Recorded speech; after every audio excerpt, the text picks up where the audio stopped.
Então, boa tarde a todos. Esse é o primeiro encontro de apresentação de pesquisa de 2021. É uma alegria, porque é sempre uma oportunidade de nós debatermos melhor, com mais tempo, sobretudo agora na pandemia, os nossos próprios projetos. Hoje nós vamos ter duas pesquisas, para quem leu o convite, que foi por e-mail. Elas são, embora muito diferentes, as duas abordam a questão das sociabilidades urbanas, né?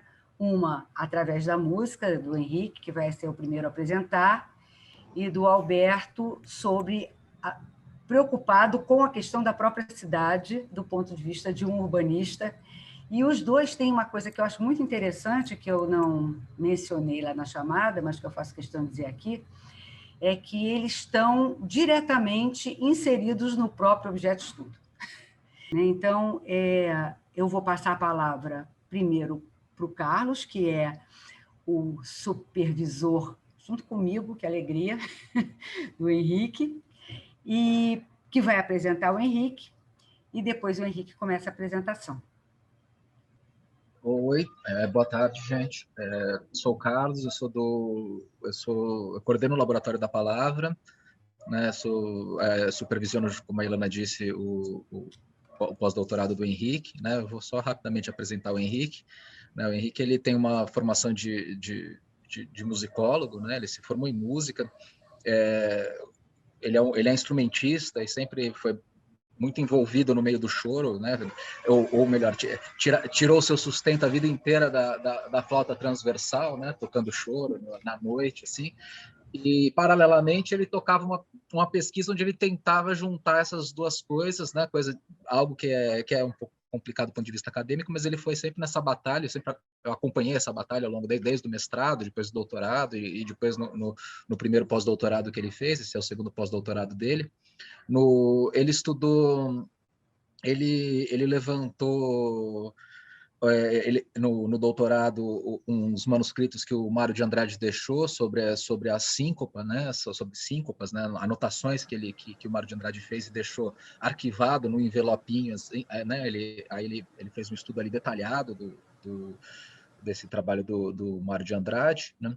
E depois, no pós-doutorado, ele estudou, ele tentou pensar a questão dos fluxos, né, dos séculos de tráfico dos escravizados, para tentar pensar a questão do ritmo, né, e como o ritmo, né, se desloca ali de alguns lugares específicos da África para o Brasil. Né, ele tem um artigo bastante interessante sobre isso. E é isso, ele vai falar um pouco, ele passa a palavra para ele agora, ele continua a própria apresentação. Obrigado, Carlos. Bom, boa tarde a todo mundo.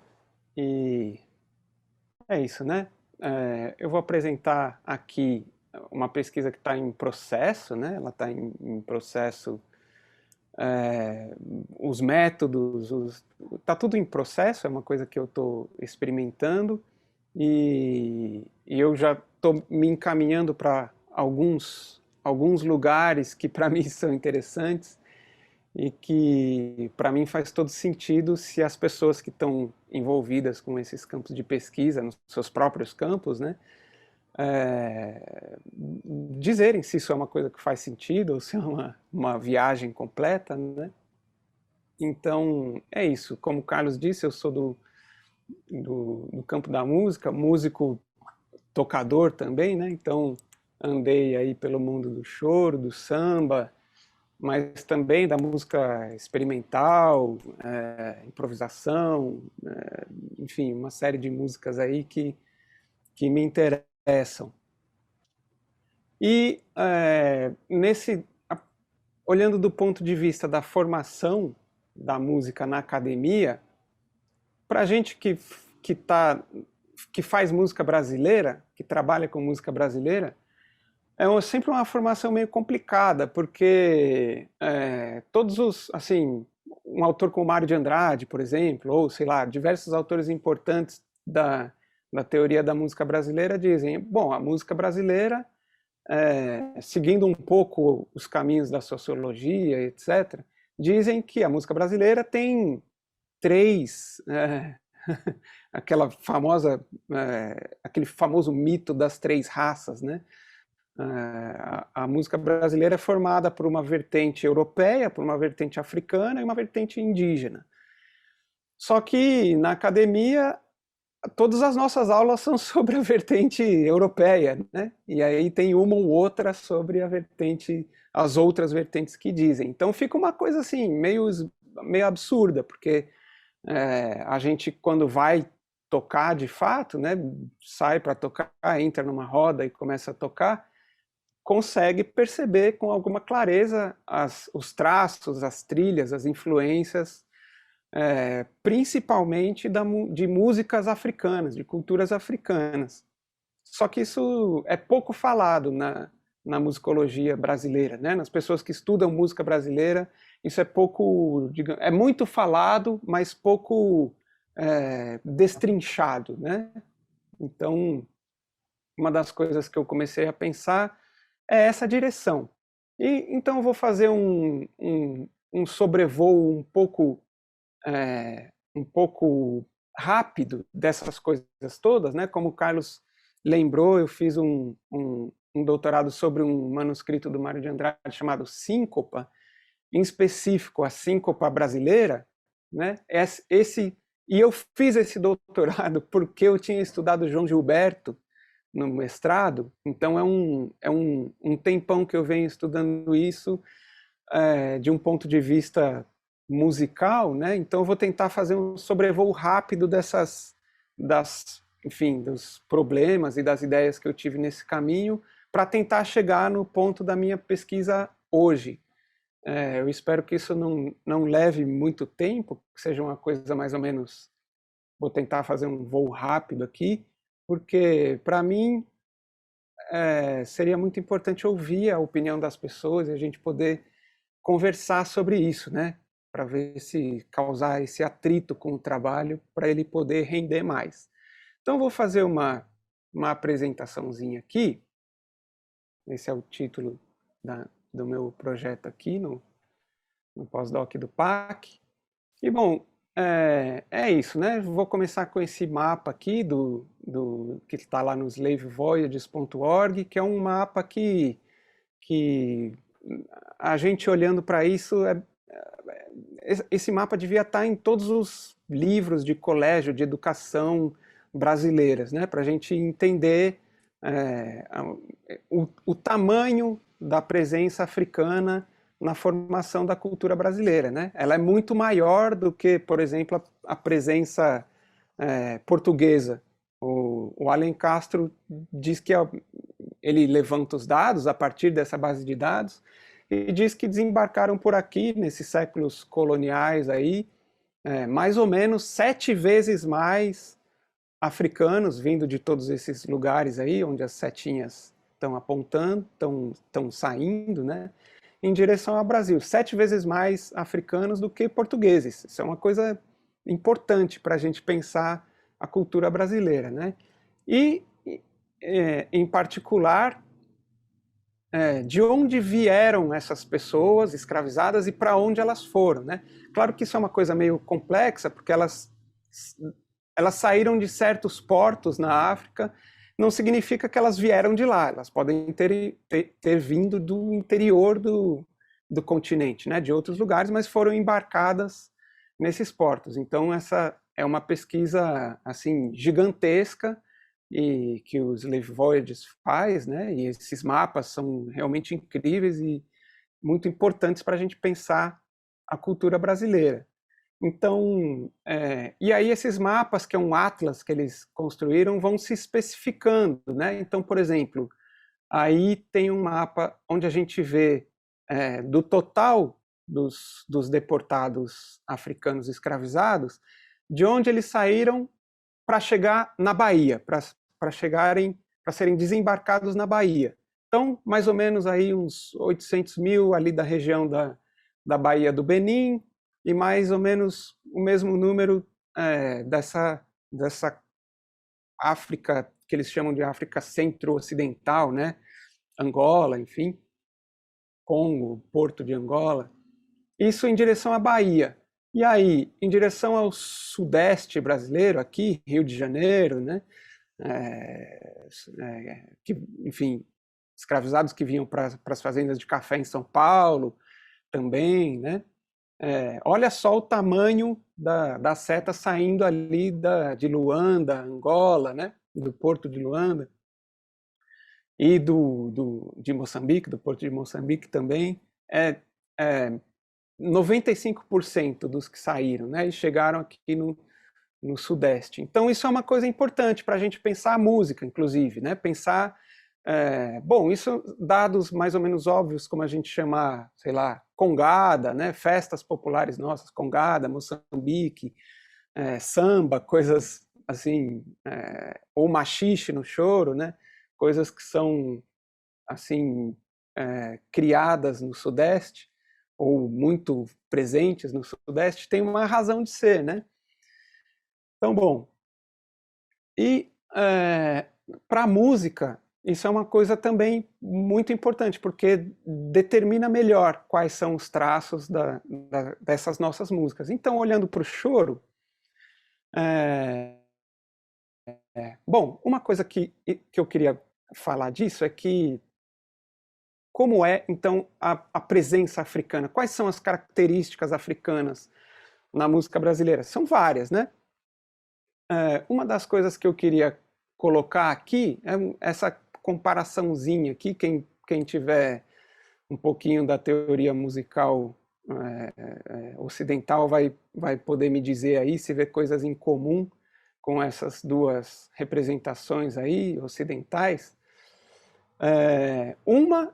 A de cima é um ritmo muito, um padrão rítmico presente em toda a África, muito comum, que é inclusive chamado de standard pattern pelos pesquisadores, porque ele é comum a toda a música negra africana. E aí embaixo uma escala maior, que é o que a gente chama hoje de jônio, né? Um modo jônico, ou a escala maior. Eu estou dizendo isso não para a gente pensar que reforçar um preconceito de que a música africana é rítmica e a música europeia é de escalas e alturas, mas para a gente pensar exatamente a semelhança entre eles. Se a gente pensa eles de um ponto de vista analítico, formal, a gente tem semelhanças entre intervalos e durações, né? Eu fiz uma tradução aí então cada tom da escala é semelhante a cada intervalo do ritmo, né? Eles são a mesma coisa pensado dessa forma assim isomórfica, cognitiva, né? Então, o que esses autores que eu listei aí embaixo estão querendo dizer com isso? Que elas podem ter a mesma origem, né? Isso não é uma coisa assim, é uma coisa mais metafórica do que real, né? Essa origem comum, mas elas partilham mesmos conceitos cognitivos, né?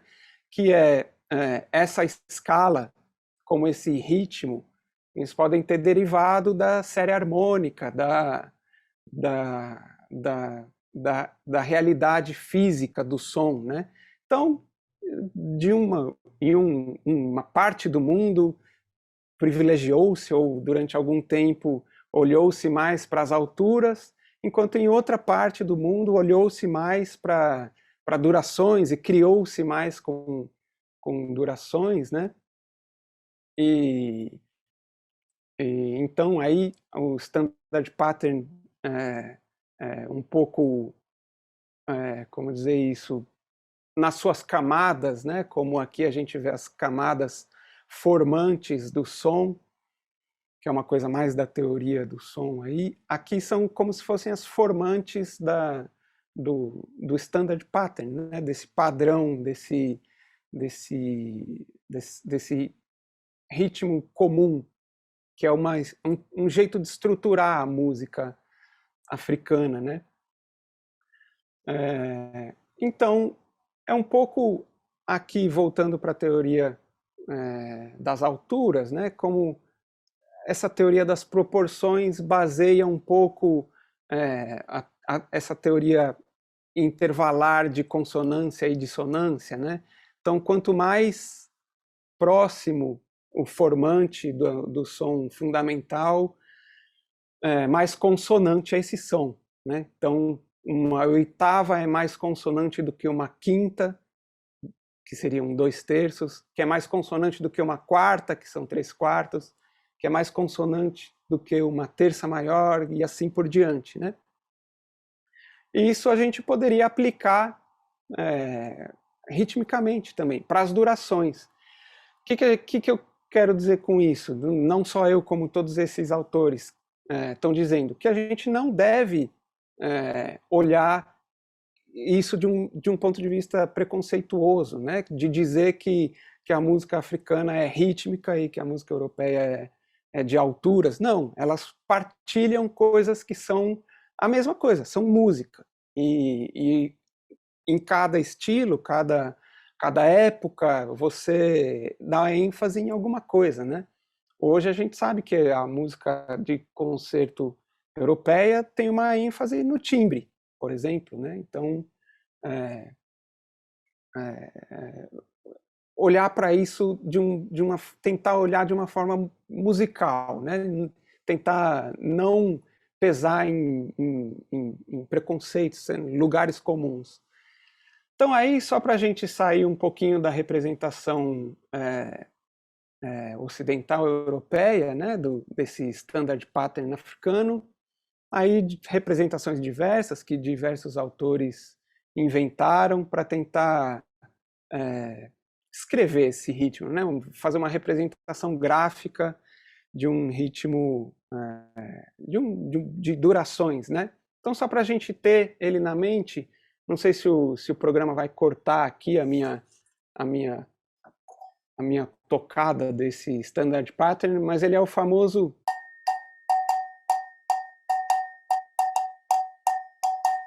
né? Muito presente aí em diversos estilos afro-brasileiros, né? Bom, além disso, por que eu falei das camadas desse tipo de ritmo? Porque ele é tão importante porque ele é múltiplo. Então ele pode se organizar de maneiras diferentes, né? Então a relação entre esse que eu coloquei em cima e o que eu coloquei embaixo, o primeiro é o famoso standard pattern e o segundo é só uma derivação dele, né? Em vez de o segundo fica que é só eu não toco as notas mais curtas, né? Eu simplesmente escondo elas e elas viram outro ritmo. Então, elas são o mesmo ritmo, tem a mesma estrutura, como eu coloquei aí em cima, e ao mesmo tempo eles são complementares. Um complementa o outro. Então, aí começam a surgir as ideias de sobreposição, deslocamento, complementaridade, heterogeneidade, sincopação, polirritmia, alqueto, multidimensionalidade, multiestabilidade, heterofonia, pergunta e respostas, coisas que são estão na imaginação musical africana, né? E claro, essa imaginação musical vai gerar uma imaginação social, ou vai derivar de uma imaginação cultural, né? Então, eu gostaria de mostrar aqui um trechinho de um documentário de como essa imaginação em complementaridade funciona, né? Aqui um trechinho dessa complementaridade dentro da cultura, da música, tudo ao mesmo tempo.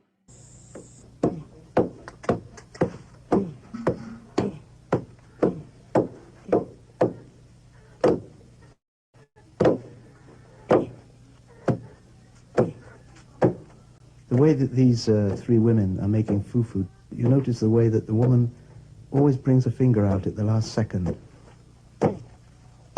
In fact, this woman is concentrating more on the silence in between the beats of the fufu pestles, because she's literally listening to the silence, and she puts her hand into the silence or into the gap in between the downbeat of the pestles.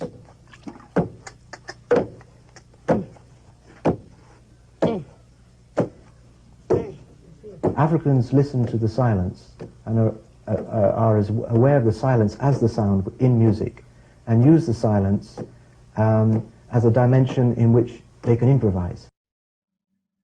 Então, vou colocar também um trechinho de música, onde a gente pode ouvir. Ah, eu não consigo compartilhar. Qual o comentário que ele fez ali que eu não consegui entender tudo? No documentário?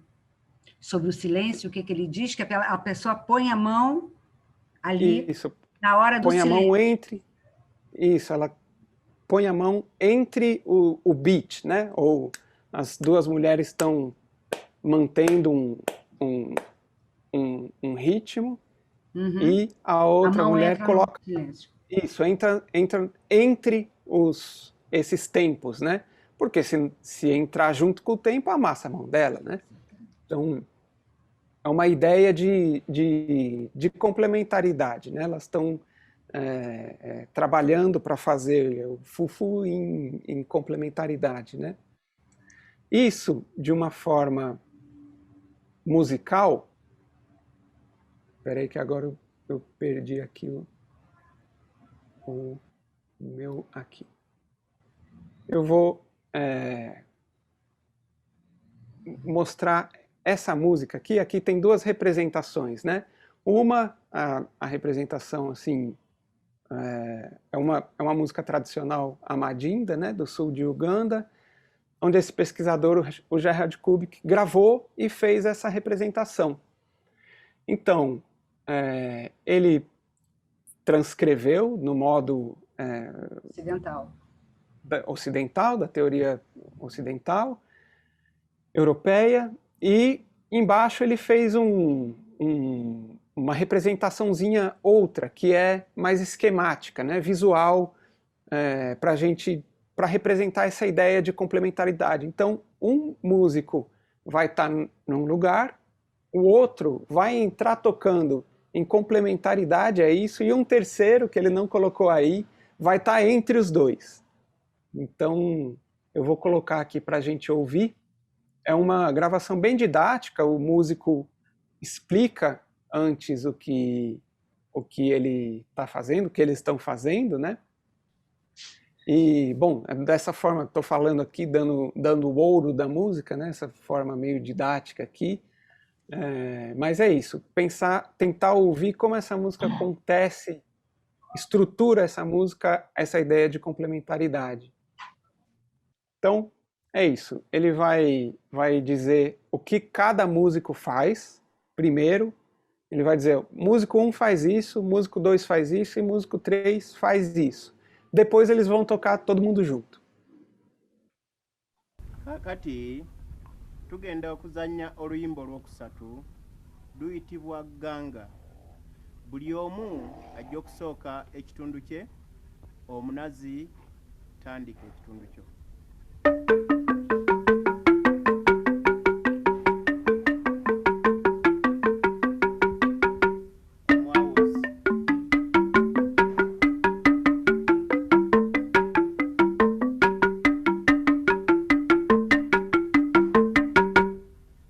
Kakati omukoneze.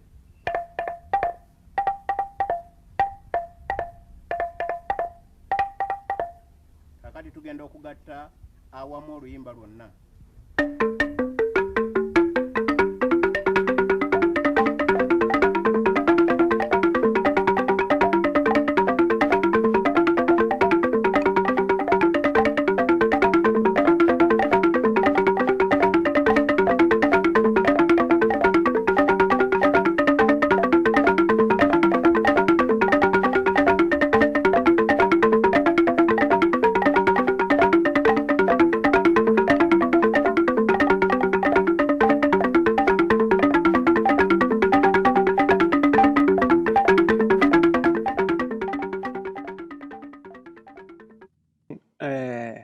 é isso, né? Uma música que se faz um em relação ao outro, se complementando, né? Mais um exemplozinho, que aí é um videozinho um pouco mais didático disso, de um pai ensinando isso ao filho.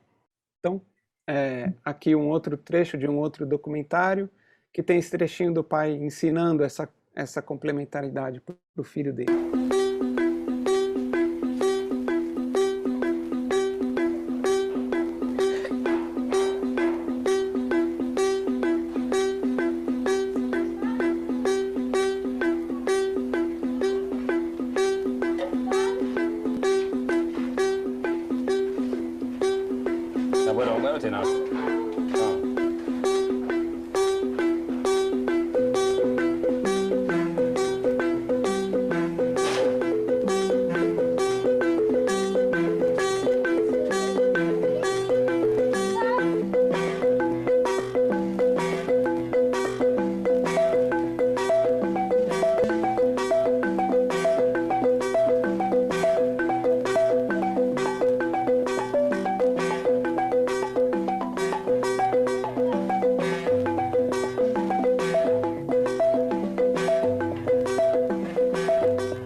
O que eu quero mostrar com isso é que isso que eu chamei de standard pattern, né? E que tem várias formas, não é só aquela que eu mostrei, né? Mas tem algumas, como essas que eu coloquei aqui. Eu estou compartilhando isso? Não. Então, esse padrão standard que eu comentei é esse que tem o número 12 aqui na frente, mas irmãos gêmeos parecidíssimos com ele são todos esses outros. Essas outras 3 versões que eu coloquei, né? São 4 versões de uma ideia, de uma imaginação musical africana. E, em particular, essa última é a que está no samba e no choro em diversas posições diferentes, né? Como a gente já está um pouquinho avançado na hora, eu não vou nem mostrar isso, mas eu poderia mostrar... Não vai mostrar isso no choro? Como não vai mostrar? Vai mostrar. Tá bom, então vou mostrar. Esse é o ponto da pesquisa. Tá bom. Então eu vou rapidamente mostrar aqui uma gravação africana, onde esse padrão está presente, e depois vou mostrar uma gravação de um choro. Então, é isso. Vamos prestar atenção nesse padrão rítmico que por ele juntar nele mesmo tempo e contratempo, ele propicia as pessoas a tocarem dessa maneira em complementaridade, né? Como o pai estava ensinando o filho, é o que acontece nessa peça africana que eu vou mostrar agora, e também no choro e na música brasileira em geral, como eu gostaria de demonstrar aqui na pesquisa. Então, primeiro, essa gravação de música africana. Foi?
esse padrãozinho que o Paulinho da Viola Jovem estava tocando ali na caixetinha dele, é o padrão standard africano, né? Que é assim, ele é tão importante que ele vira quase uma referência que parece congelada no tempo, porque ele é identificado de um jeito assim multissecular na música africana, né? Então é uma coisa tão importante para a estrutura musical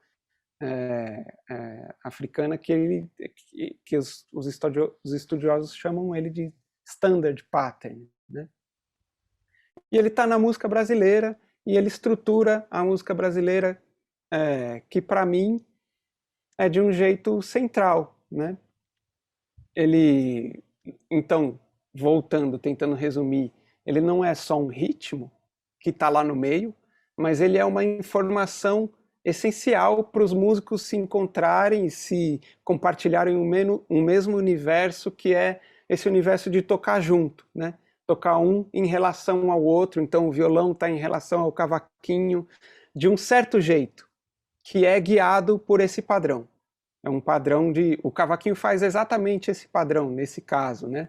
E o violão se encaixa junto, de um jeito complementar. E aí eu queria mostrar essa última tabelinha aqui, que é uma na qual eu estou tentando me concentrar, que é colocar todas as variações desses padrões, que são o mesmo, são todos o mesmo, só que metricamente diferentes, né? Como se fossem modos diferentes da mesma escala, né? E que vão formar tanto estilos africanos quanto os estilos brasileiros. Então ali no meio você tem o choro, ou o samba choro, ou o choro sambado, estilos diferentes. No meio aí a gente pode colocar o tango brasileiro, o machixe, a batida da bossa nova, o baião, o maracatu, o frevo, que não está aí, o funk, a batida básica do funk, né? O partido alto, o samba, todos esses estilos aí têm essa mesma identidade, né? Eu falei aqui ontem na aula, que eu e o Carlos estamos fazendo juntos, um dos alunos estuda uma coisa chamada carimbo no funk, né? Que é uma identidade colocada ali no meio. Isso aqui é um pouco parecido com isso, né? Qual é a identidade? Aonde você coloca o padrão que ele dá a identidade, né? Um pouco isso. E aí é o mesmo padrão que identifica o estilo. E eles são todos derivados desse standard pattern africano, né? E esses lugares onde eles estão, ou o tamanho deles, tem a ver com a região ou a região cultural de onde eles são mais desenvolvidos na África, né?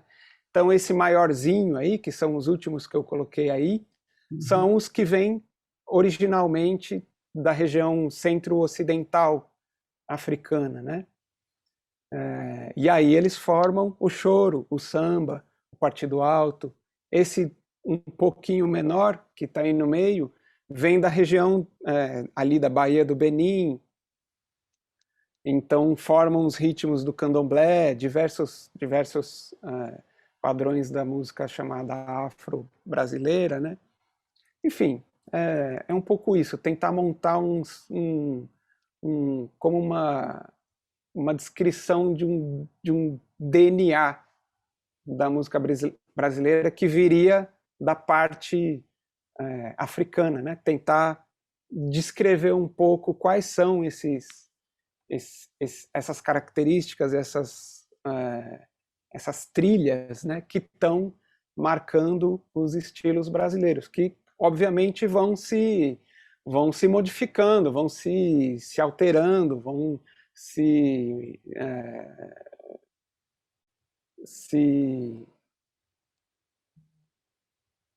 criando diferenças, né? De estilo para estilo, criando identidades diferentes, mas baseados nessa informação primeira, que é um tipo de padrão que tem nele mesmo o que a gente chamou de tempo e contratempo, né? E que, traduzindo em outra linguagem, a gente poderia chamar de complementaridade, né? E bom, eu sim. queria só pedir que nos últimos minutos, que são pouquinhos que você tem, você, em função dessa sua última afirmação, quer dizer, eles vão se modificando em função do contexto, de onde eles estão, você falasse um pouquinho dessa sua comparação entre Rio de Janeiro e São Paulo, e como é que o choro, né, como é que o tocar o choro, não é nem só o choro, a maneira de tocar o choro se modifica em função das características dessas duas sociabilidades distintas, de São Paulo e do Rio de Janeiro, que é uma das questões do seu trabalho. Sim, essa é uma... pois é, quando a gente compara os estilos de choro do Rio de Janeiro e de São Paulo, eles têm, dentro do choro, tem, digamos assim, diversas versões desse mesmo padrão, né? E é isso, dentro da estrutura musical, você pode ver em São Paulo algumas versões desse padrão sendo privilegiadas ou preferidas, né? E no Rio, outras versões sendo preferidas ou desenvolvidas, enfim.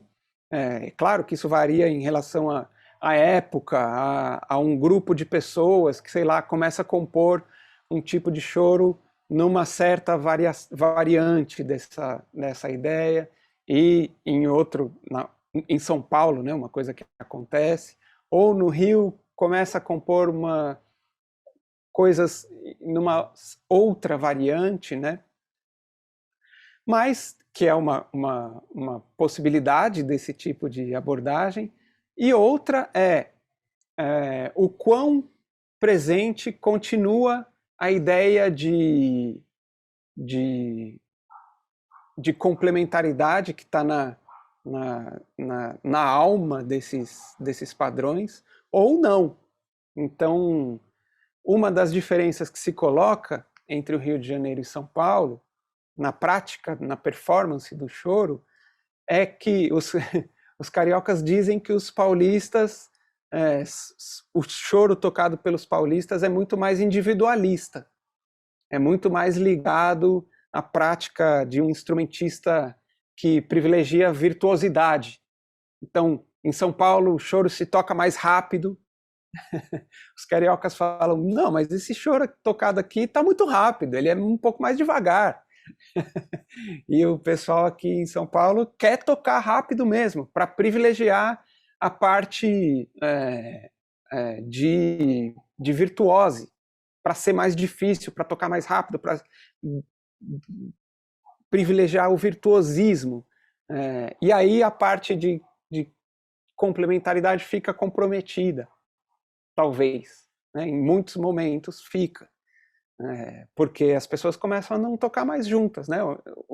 Diversas vezes eu já ouvi, estando no Rio de Janeiro, que São Paulo não tinha conjuntos de choro, mas tinha um aglomerado de solistas, que as pessoas não tocavam em grupo, elas tocavam, eram, sei lá, 5, 6 virtuosos tocando ao mesmo tempo, solando ao mesmo tempo, né? Isso é uma coisa também que marcaria aí uma diferença em relação à própria concepção ou ao próprio conteúdo de imaginação musical e cultural que tem dentro dessas chaves aí, né?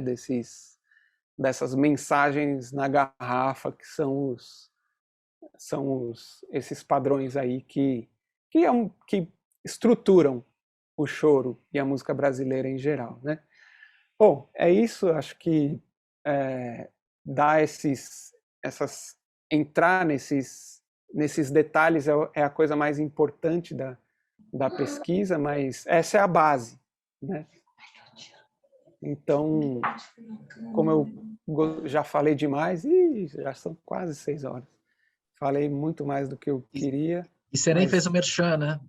Já mostra Sim, então tá saindo agora um livrinho que eu fiz aqui, que é um CD, na verdade, é um disco de música que não é choro, é música instrumental, experimental, e que o encarte ficou tão grande que virou um livrinho, né? Chama-se Jazz Rural, e um dos capítulos eu escrevi com o Carlos, a gente compartilhou aí a escrita de um dos capítulos, então quem quiser pode ler o livro inteiro, pode comprar se quiser, pode ouvir o disco inteiro no site www.jazzrural.com. E dentro aqui tem, é claro, algumas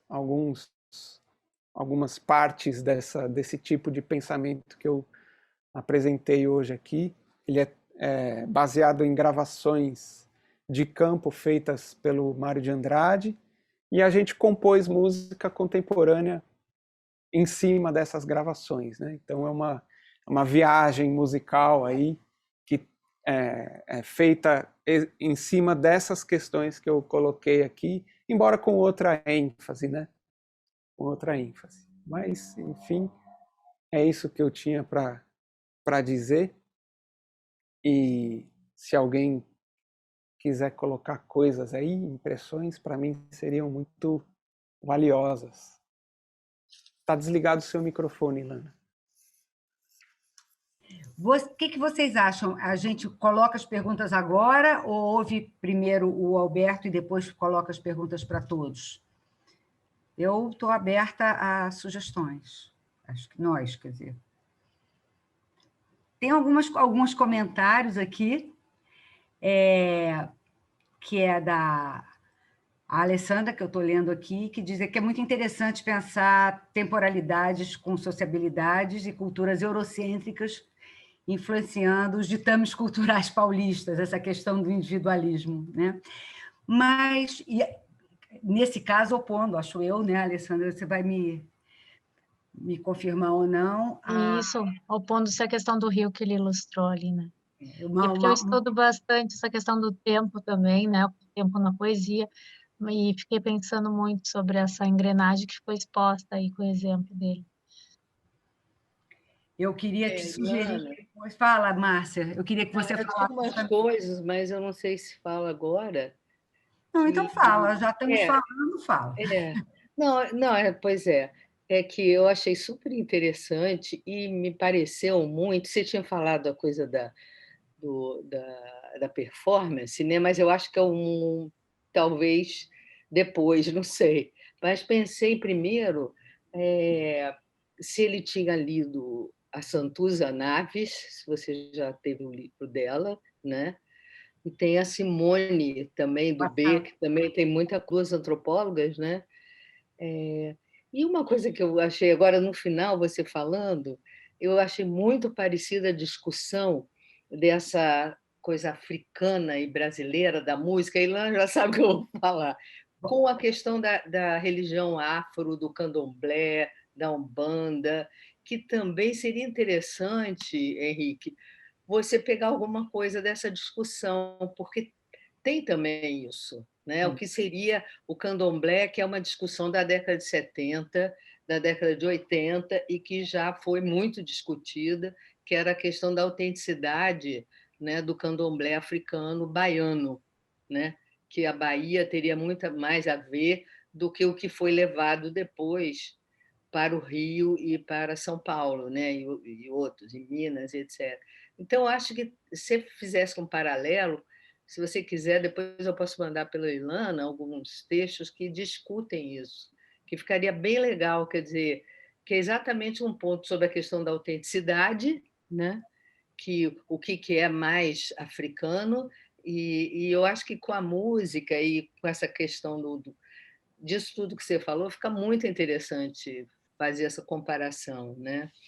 Então, eu acho que tem uma discussão toda já na antropologia sobre isso, que seria interessante você até dar uma olhada para ver se, para a gente não colocar essa coisa africana como algo parado lá. Eu sei que você não faz isso, mas às vezes a gente pensa isso é mais africano, isso tem mais a ver, tem uma origem, né? Onde você até falou, e a Ilana depois falou, que a questão do esse tempo e contratempo, achei super interessante essa ideia, né? E de como isso mudou. Você falou, isso mudou, né? Mas eu acho que tem uma discussão maior aí que seria interessante a gente discutir depois, que vem a levar também a uma discussão de identidade, né? Africana, ou negra, ou baiana, etc., que também já está. Paulista, né, Sei lá, tem uma discussão de 30 anos sobre isso, que ficaria interessante.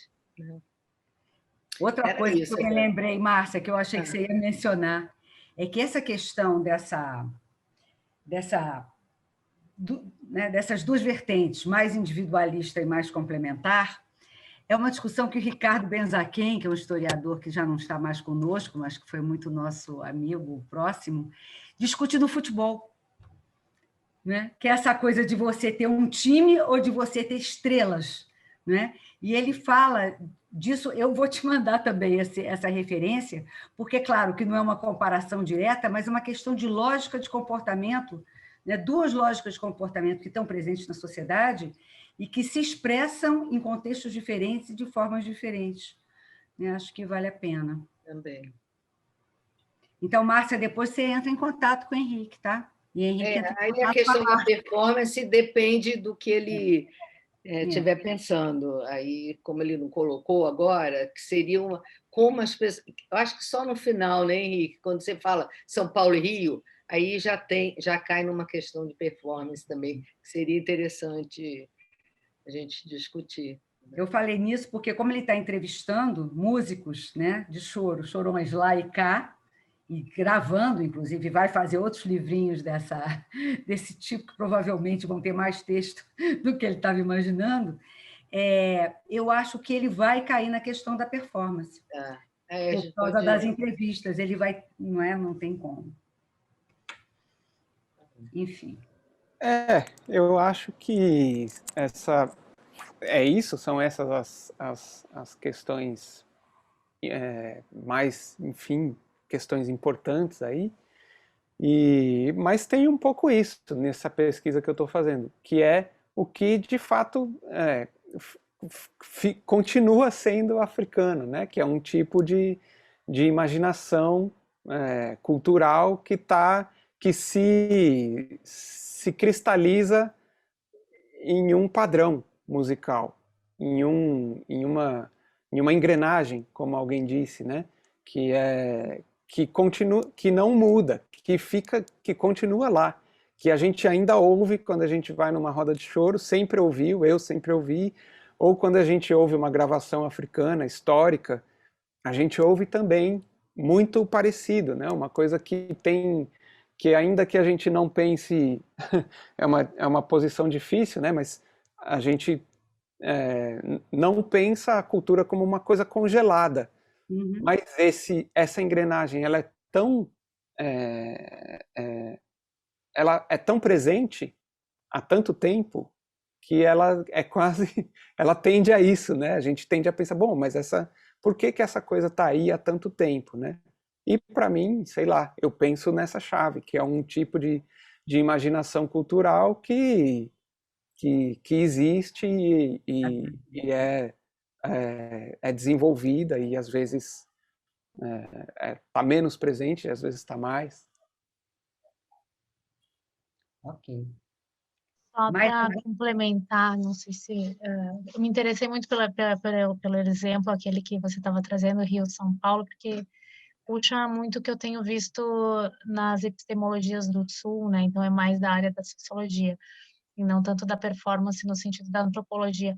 Mas essa questão da outra engrenagem, né? Da engrenagem do nosso padrão temporal, que é ditado pela questão da indústria, a linearidade da indústria, né? O ritmo, e que acaba afetando mais culturalmente a música em São Paulo do que no Rio, né?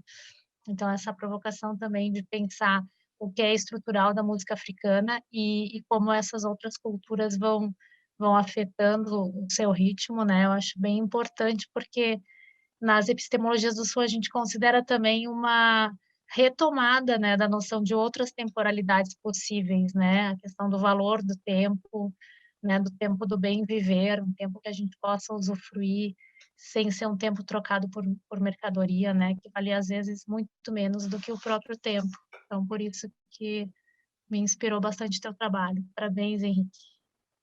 Obrigado. É isso, a ideia de tempo, né? Como pensar o tempo é essencial nesse padrãozinho africano, porque ele cristaliza essa ideia de engrenagem. Essa imagem é ótima, né? Porque na engrenagem uma empurra a outra, certo? E elas estão no espaço da outra.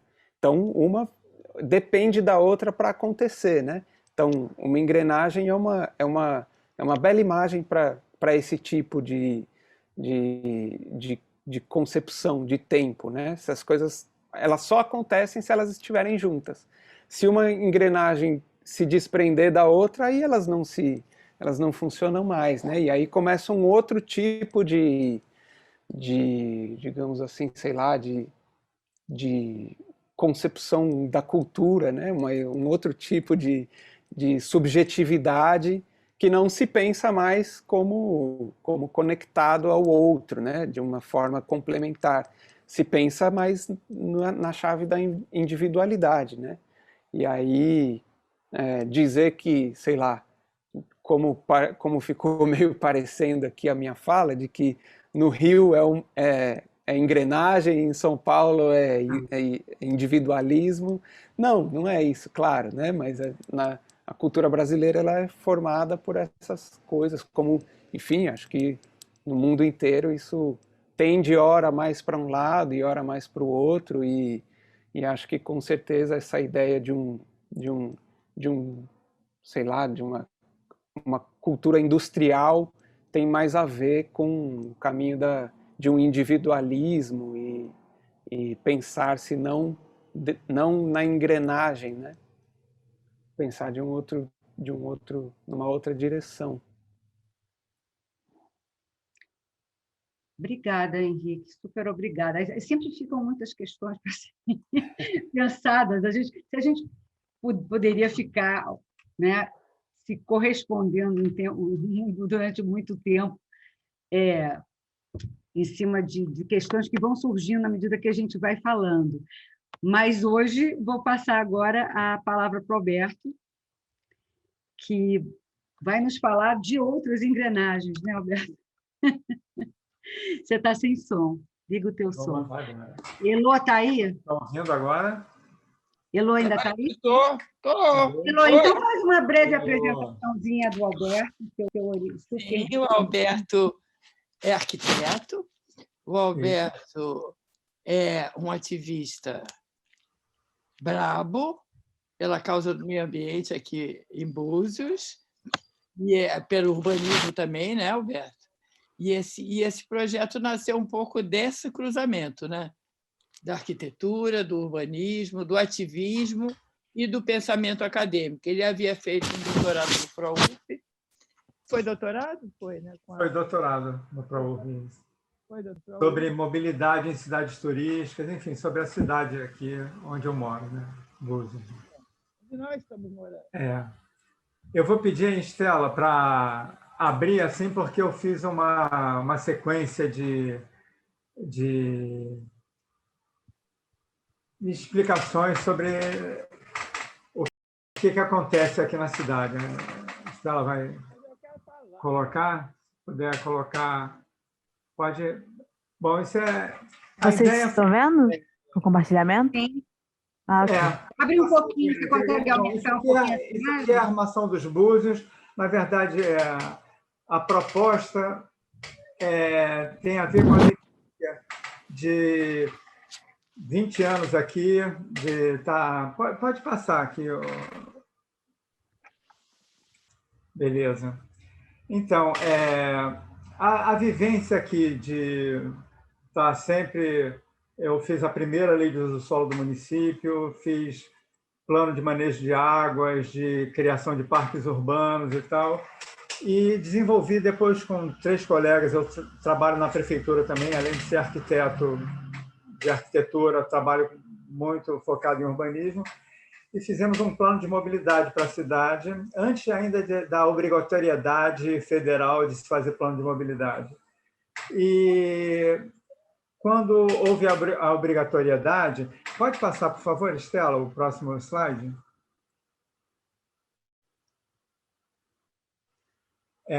Bom, eu vou... Não, primeiro. É isso aí. Quer dizer, surgiu dessa... as demandas de moradores e visitantes da cidade, foi um trabalho que a gente foi desenvolvendo o tempo todo, né? E o que aconteceu quando começou... Pode passar, Estela, por favor.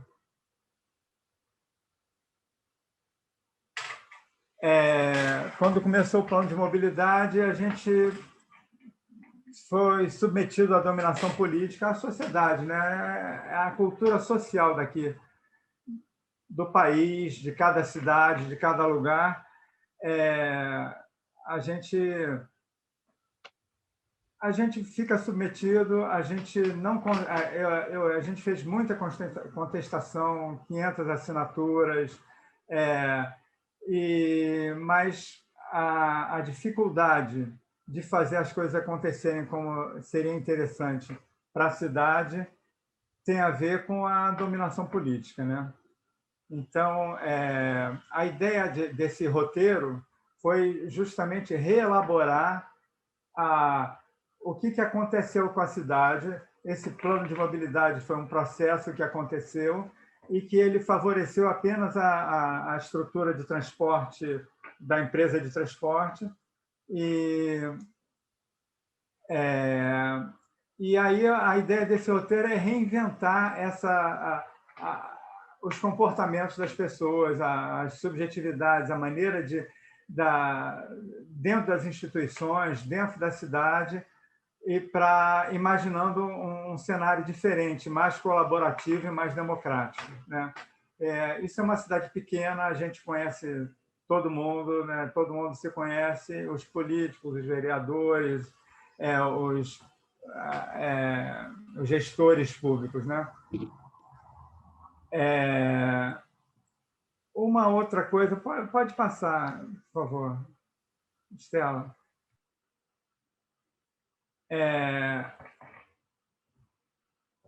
Assim, o que acontece também, paralelamente à questão da dominação política, é a história moderna, né? Onde as especialidades acabam tomando a frente, né? E o Mohan é uma pessoa que trabalhou esse entendimento muito, né? A transdisciplinaridade, quer dizer, entender os diferentes assuntos da cidade, né?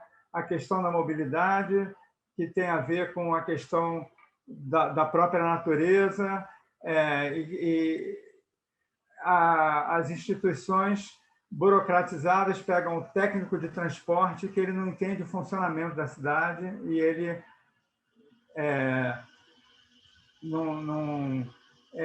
enfim, as diferentes especializações não estão conectadas, né? Então, você vai fazer um plano de mobilidade, você não olha para a cidade, você chama um técnico em transporte para fazer um desenho e esse desenho não tem uma visão da cidade, né? Porque a participação das pessoas da cidade também fica bloqueada, né? Pode passar, por favor.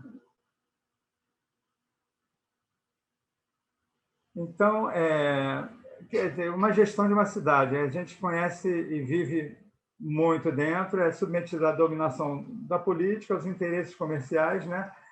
E moldam os espaços e a própria vida da cidade, e sem que os técnicos e os atores sociais compreendam até como é que eles contribuem para isso, na verdade.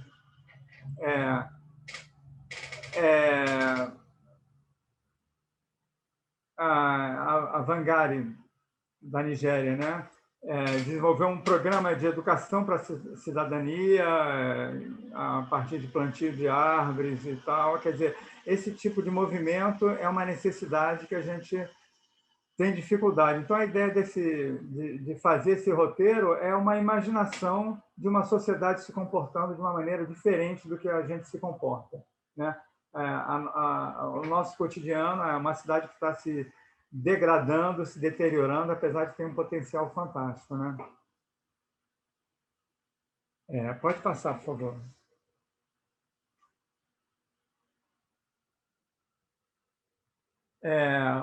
Aí trazendo assim a visão do Pelbart, né, do Comitê Invisível e tal, que é criticando essa história da gente estar esperando por transformações sociais, né? Também é uma referência importante, que as pessoas estão sempre esperando, né? A gente sabe que o sistema democrático não funciona, né? E as estruturas de gestão pública concentram os investimentos nas áreas dos seus parceiros econômicos, e é essa a forma que eles agem, né? Quer dizer, esperando, continuamos assim, permanecemos o que somos, né? Um espírito que pensa em termos de futuro é incapaz de agir no presente. Ele não procura transformação, ele a evita, né? Na verdade, na prática, teve muitos movimentos, ONGs que foram ao Ministério Público, meu nome citado 15 vezes, nunca o Ministério Público me procurou para esclarecer a contratação de uma empresa de fora que não interagiu com a gente, fizeram as audiências, enfim, de uma forma totalmente dominadora, né? Pode passar, por favor. Estela.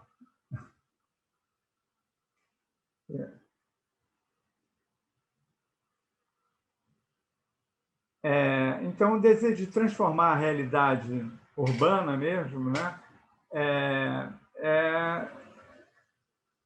É uma intenção de buscar novas formas da gente viver essa realidade, né?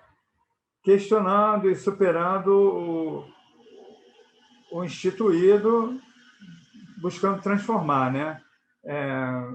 No motim de instituição agora, né, do Comitê Invisível, né, publicado para N-1, né, do Pelbart, uma existência puramente pública conduz os revolucionários ou à impotência prática ou a uma repressão imediata. Quer dizer, isso é eu me expus muito, né? Mesmo assim, a dominação política consegue, as pessoas acabam que cada um está no seu processo e não existe essa união para uma transformação da cidade, né? Então, uma existência puramente conspiradora, por certo, deixa uma ainda maior liberdade de ação, mas se torna muito vulnerável à repressão e politicamente inofensiva, né? Uma força revolucionária só pode se construir em rede, de próximo a próximo, apoiando-se em amizades seguras, tecendo furtivamente cumplicidades inesperadas até o coração do aparelho adverso. Enfim, essas conexões existem. Enfim, a gente não consegue realmente. Eu estou falando de uma cidade pequena que tem diferentes grupos e que a gente se movimentou muito para fazer essa transformação e a gente não conseguiu usar as ferramentas do processo democrático, que é o plano de mobilidade, que é uma obrigação federal, e isso foi feito de uma outra forma, né? Pode passar, por favor. Isso aí são os argumentos desse roteiro, né? Esse roteiro vai contar uma história de um plano de mobilidade de uma forma diferente do que aconteceu aqui, né? Então, isso é uma fantasia autobiográfica, né?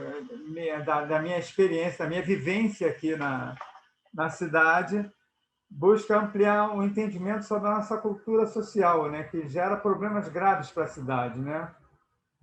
E a possibilidade de superação dessa dominação política que desconsidera estudos e projetos para a evolução da cidade, para a vocação do balneário, as demandas de diferentes grupos sociais, né?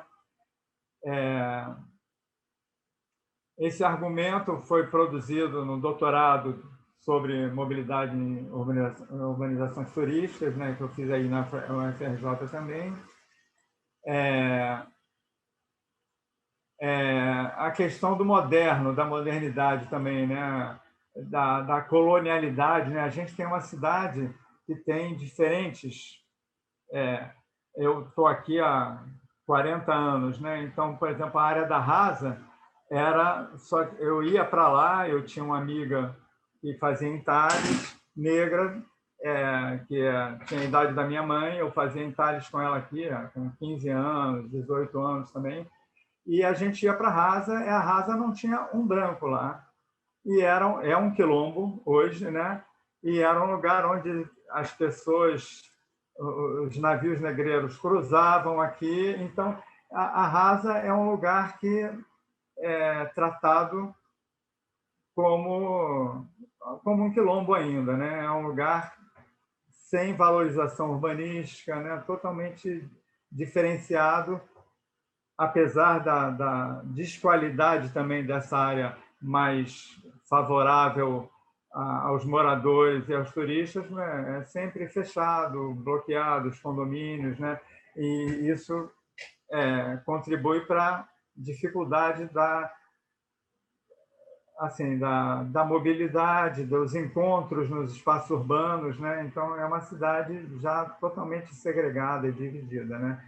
Quer dizer, historicamente, na verdade, né? A gente está construindo essa cidade sem conseguir fazer essa mudança, né? Pode passar, desculpa. Estela.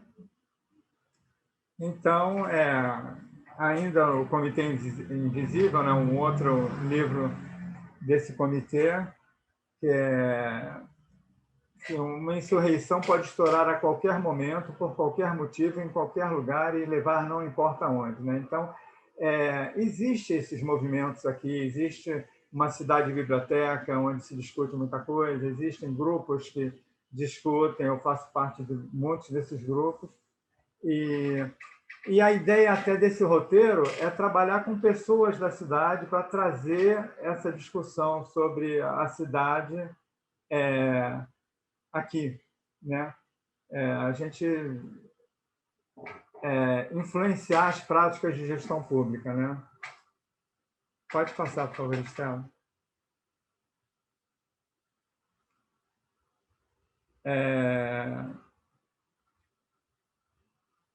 A gente está sempre, né, trazendo histórias, culturas exóticas, projetos de outros lugares, e, né, não existe dentro da gestão pública um trabalho local, né? A gente... Bom, a história desse roteiro vai ser essa. Pode passar, por favor.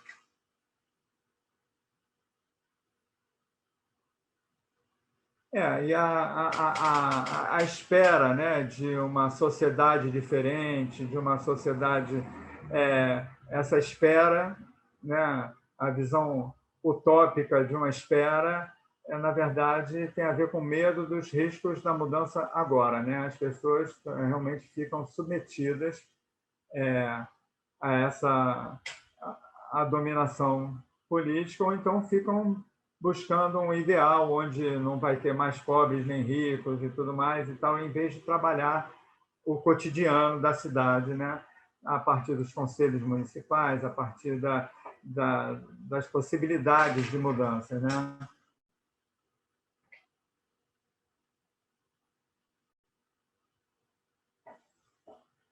Pode passar, por favor.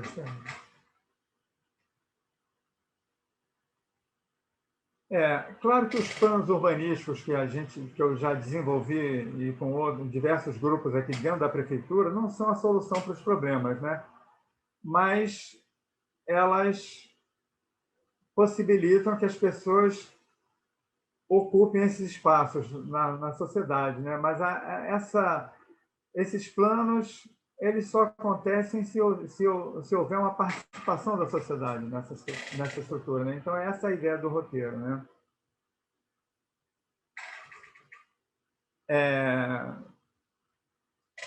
esse enfrentamento tem que ser em cada bairro, em cada comunidade. Pode passar. Pode passar.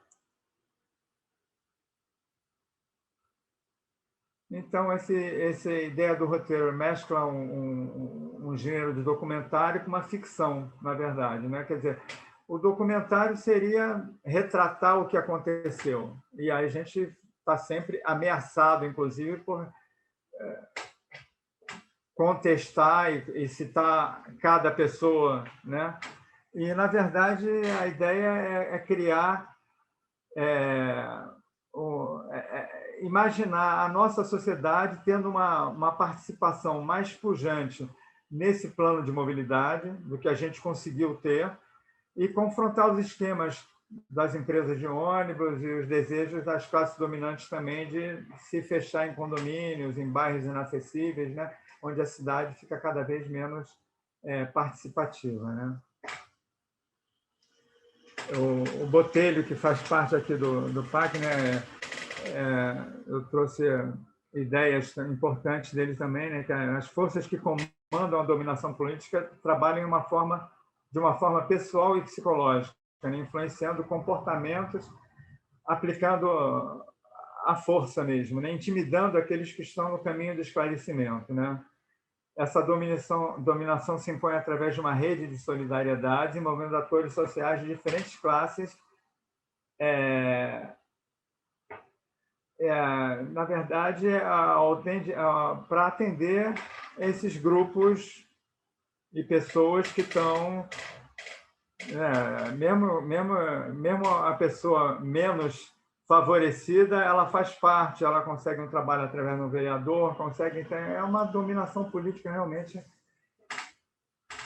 difícil de vencer, né? Essa ideia de imaginar um roteiro onde essa sociedade se comportaria diferente e até trabalhar essa filmagem dentro da cidade, despertar essa possibilidade, né? Pode passar.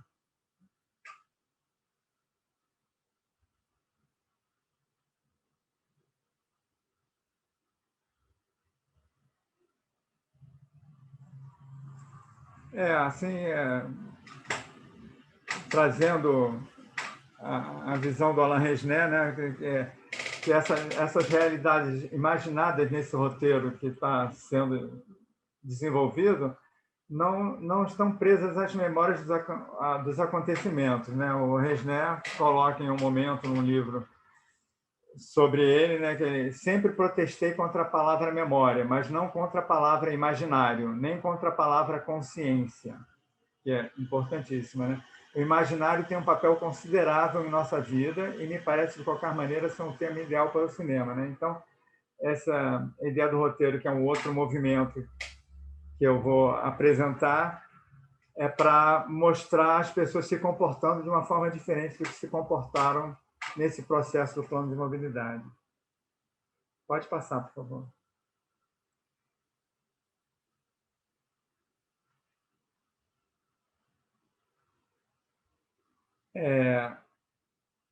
Enfim, aí é reconstruir as subjetividades, as pessoas, as dinâmicas da gestão pública,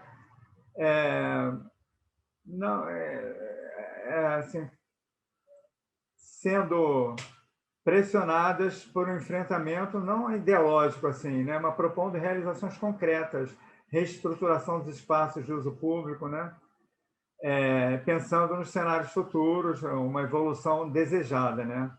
E aí, nesse roteiro, a ideia é a sensibilização dos personagens pelos afetos pessoais, a percepção das relações dos atores sociais no decorrer dos acontecimentos que são decisivos, né, para essas transformações das questões coletivas, né?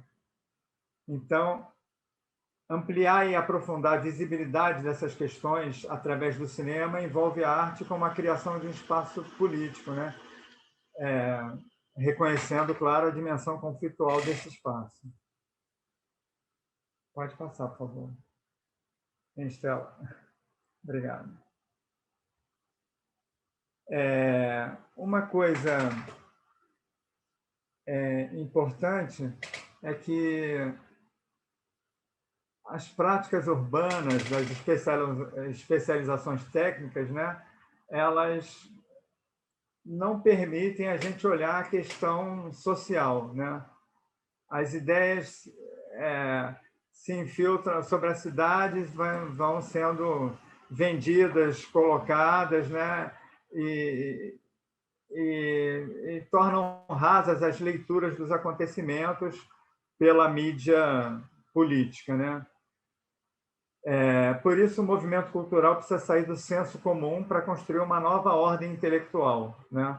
E trabalhar a sociedade para fazer de cada pessoa um pensador da cidade, né? Cada um com suas competências para participar das decisões sobre o que acontece na cidade. Pode passar, Estela, por favor.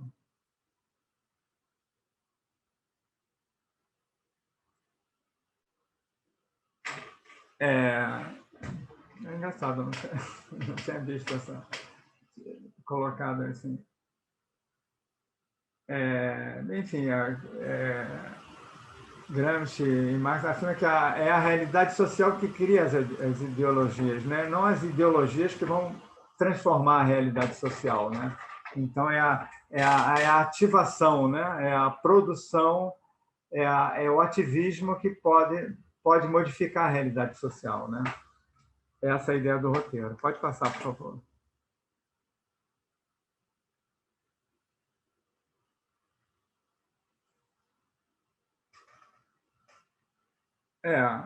Bom, o Botelho fala muito da questão das solidariedades assimétricas do poder político, né?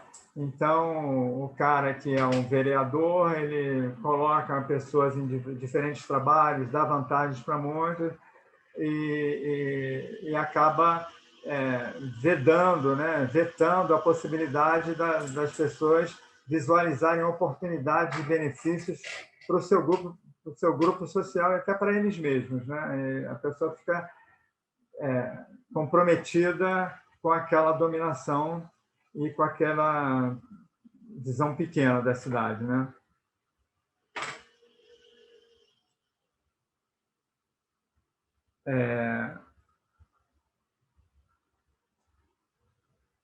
O Schopenhauer coloca no momento que um dos estratagemas para fazer prevalecer as decisões que favorecem o capital e as classes dominantes é usar o discurso técnico de profissionais com prestígio decididamente mais alto que o do adversário, no caso eu, dentro desse processo, porque era a FGV que estava aí, era inclusive a UFRJ com a parte de mobilidade urbana que fez um falseamento de uma pesquisa, né?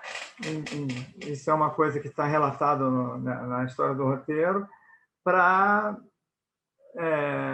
e é uma maneira particularmente maliciosa de fazer valer a própria autoridade em vez das razões, né? Então, os nomes, né? Eles falam mais do que as razões, né? As autoridades, né? Pode passar, por favor.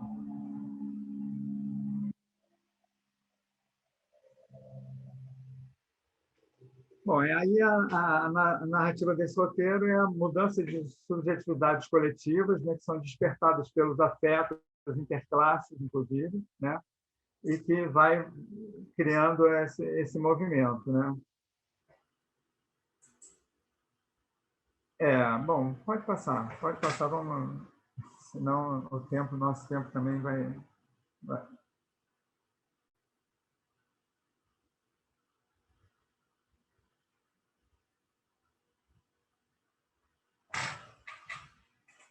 Pode passar. Vamos passar para a fantasia do roteiro, né, que vai transformando.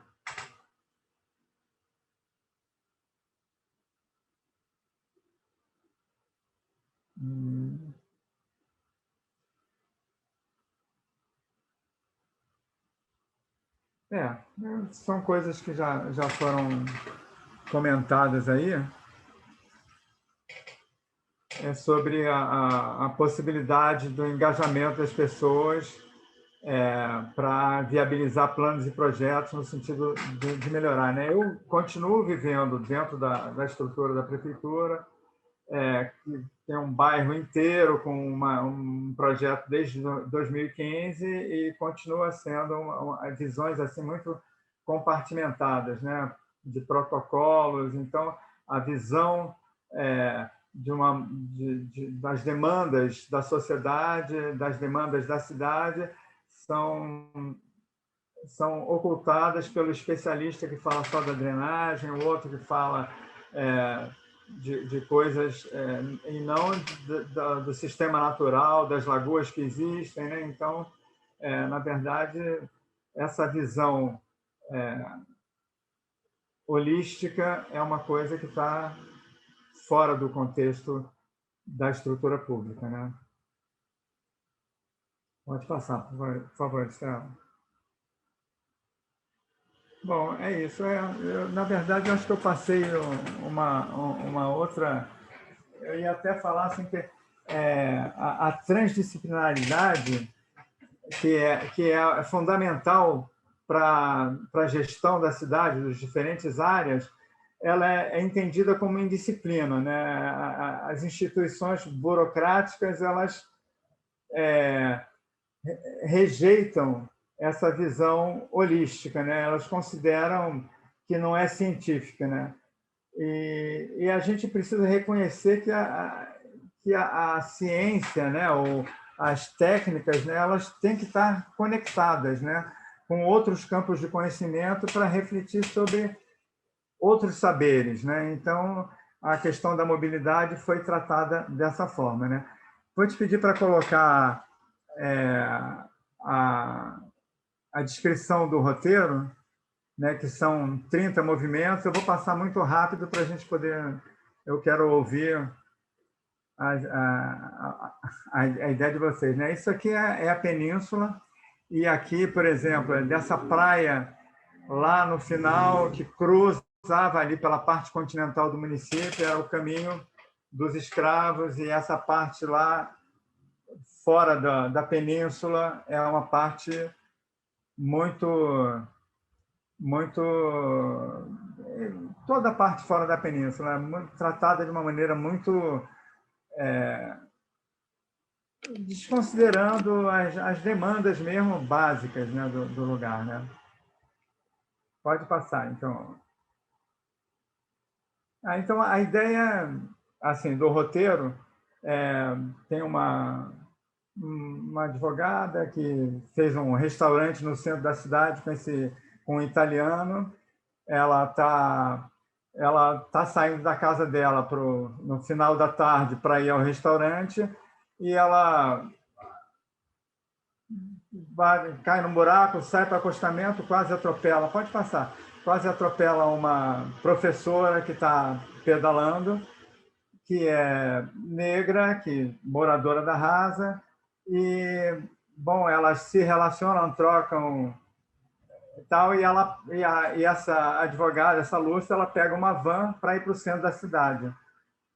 E ela pega... Pode passar, por favor.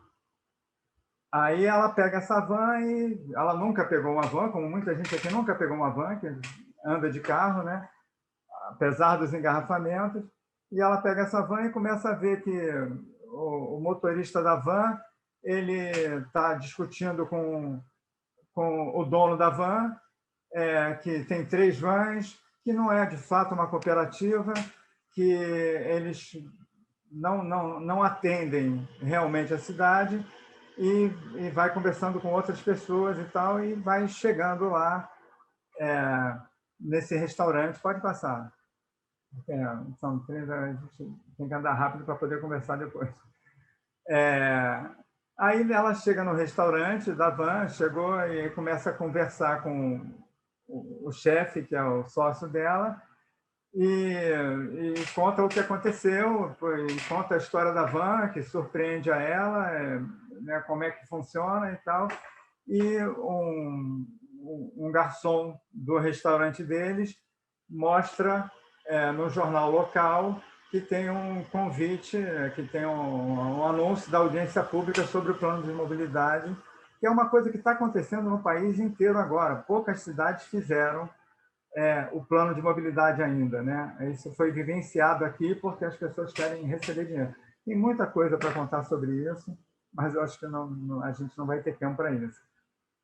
Então, as conversas sobre o cotidiano dos funcionários sobre a mobilidade anima a Lúcia e se motiva a participar dessa audiência. Pode passar. Aí, um próximo movimento no gabinete do prefeito. Ele está recebendo o dono da concessionária da linha de ônibus e o engenheiro consultor que vai tocar esse plano de mobilidade, né?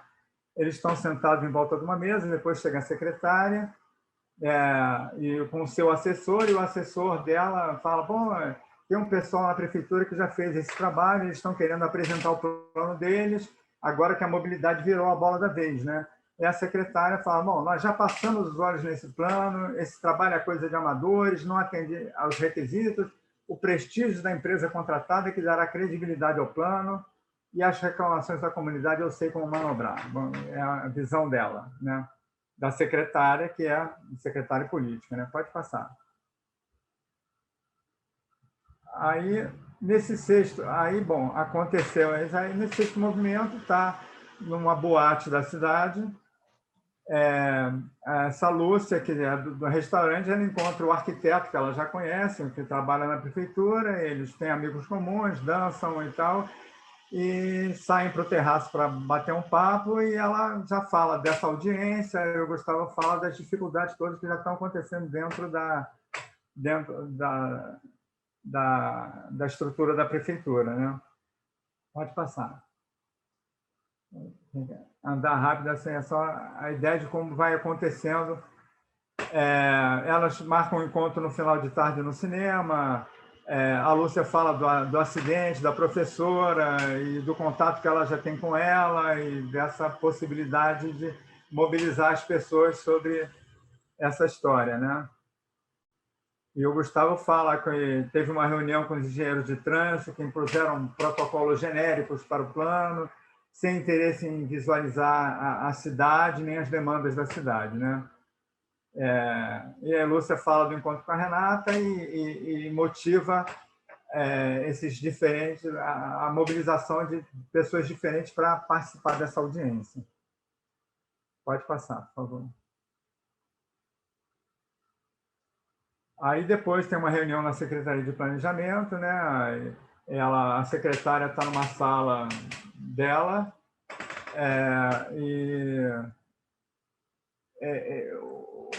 o Gustavo, que é um arquiteto que está fora dessa sala, entra na sala dela e questiona que ela está falando só da estética de mobiliário urbano, em vez de pensar nas questões estruturadoras da cidade, nos deslocamentos, moradores e visitantes e tal. O expediente acaba, né? O Gustavo e colegas saem mais de bicicleta, tal, a secretária e os atores políticos saem com carros do governo e tal, e motoristas, né? É o padrão. Pode passar.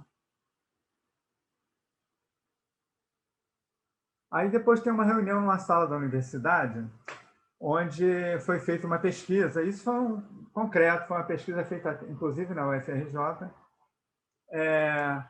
Mas essa doutora Solange, ela fala que a licitação de um transporte público de qualidade é a solução para o programa de mobilidade, né? Com menos carros nas ruas, sobra mais espaço para ciclovias, boas calçadas e tal. Aí a secretária fala para ela, né, que fez a pesquisa: o nosso turista não vai querer entrar no ônibus junto com o peão de obra, cada um no seu lugar. Só precisamos alargar a rua principal e o problema fica resolvido. Isso é um padrão que a gente sabe que não resolve, né? Ninguém vai nessas tabelas, está mal explicada essa pesquisa. A pesquisa tem que nos ajudar a realizar nossos projetos, que são ótimos para a cidade. Vamos alargar as pistas, tirar os barracos do caminho.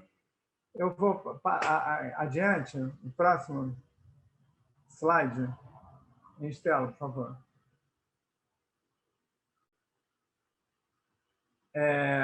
Isso aqui foi um fato, o trabalho feito pela UFRJ. Eu transformei tudo em azul. Esse marrom é a preferência por carros. Esse azul, um é van, outro é ônibus, outro é micro-ônibus. Então, eles fizeram desculpe, a universidade, fizeram cada elemento do transporte público ser uma coisa independente, né? A van, ou o ônibus, ou o micro-ônibus, é tudo transporte público, né? Então, a preferência, até as pessoas de mais alta renda, era o transporte público em vez do automóvel. Só que a universidade colocou isso, eu tenho isso aqui documentado, assinado pelos caras da universidade, e a própria orientação, é um livro grande, fala que não é essa a maneira de fazer. Mas, claro que eles foram forçados pelos políticos a trazer e a levar esse tipo de documento para um trabalho mostrando que a preferência... Então, é uma questão de cultura social mesmo nossa, né? É uma questão de que a gente... Verde? O que é o verde? O verde... Desculpe, tem que aumentar aí. Eu não tenho aqui. Tá, não tem problema. O verde é bicicleta. Aí tem vans, bom, as vans, ônibus e micro-ônibus são a maioria. E aí que são diferentes rendas, né? Então, nas rendas mais baixas é muito mais ainda, né? E a secretária fala, quando damos boas condições para os empresários, toda a cidade é favorecida, até os pobres que vão ter mais emprego. Vocês devem colorir as vans, isso foi o que aconteceu, com certeza. Micro-ônibus e ônibus, no gráfico, cada um com uma cor diferente. E concluir no relatório que os entrevistados de maior renda, que é o público que nós queremos na cidade, preferem um automóvel. É incrível, porque nas menores rendas, a preferência para o automóvel era menor do que cada um dos transportes públicos. Então, eles conseguiram fazer uma conclusão num relatório absurdo, né? Bom, vamos continuar. Então, isso é a reunião que houve na universidade com a secretária impondo, né? Aí, bom, a Lúcia vai visitar a Renata num bairro periférico, um bairro de quilombolas e tal, e está com o pai dela, os filhos dela, né? E vão lá tomar um café, já começa um relacionamento, né? E aí vão para um sarau nessa área da Rasa. Aí a mãe dela fala, pô, isso é um problema, eu levo meus netos de bicicleta para a escola e é super complicado, né? Podia ser feito um caminho mais seguro para andar a pé, não tem nem calçada nesse bairro, né? E o pai fala, o problema é mais complexo, né, do que parece. Com muito pouco investimento, podia ser feita uma obra simples, né? Ia ficar melhor para todo mundo. Só que a gestão pública mal olha para esses bairros aqui, é como se fosse ainda um quilombo, né? Um lugar fora da cidade, fora da sociedade, né? É uma longa história, enfim. Pode passar. Estela, me desculpe eu estar te alugando aí, porque eu fiquei sem... No meu computador não consegui passar isso. Aí depois tem uma reunião num bairro da periferia, onde está a Renata, o Gustavo, essa aluna, enfim, os colegas do Gustavo, concursados lá que trabalharam junto com ele no plano, e o vereador, ele fala, essa cooperativa não funciona como cooperativa, os carros não têm manutenção para atender direito, os moradores, os motoristas são explorados e muitas vezes não cumprem nem os horários combinados, né? Outra conversa com esse motorista da van, que está nessa reunião também, que mora nesse bairro, né? Esse que a Lúcia pegou a primeira viagem. Enfim, são as relações que vão se formando para haver uma mudança nesse acontecimento do plano de mobilidade. A periferia da cidade parece que ainda é o quilômetro de antigamente, mas, bom, nós temos... Bom, pode passar.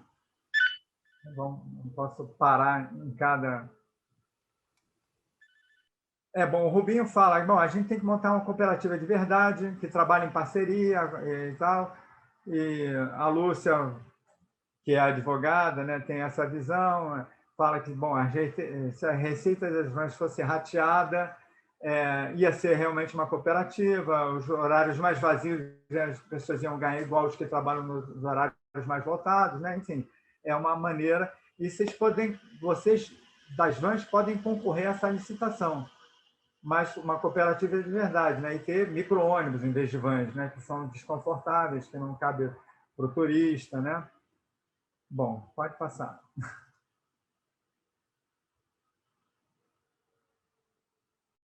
Aí, na primeira audiência pública, né, já tem algumas pessoas indo, né, desses grupos, assim. O prefeito abre a audiência e fala da competência da equipe contratada para realizar esse plano no prazo mais curto possível, porque a gente precisa receber os recursos federais para as obras e precisa disso, né? Uma apresentação genérica, né? Aí a Renata fala da apresentação: vocês não mostraram os problemas da cidade, nem possíveis soluções, como vocês podem querer concluir no próximo encontro? Eles iam fazer só mais uma segunda audiência. E é só perguntas escritas, né? Cadê o diálogo, né? Viemos aqui para ser apenas ouvintes, né?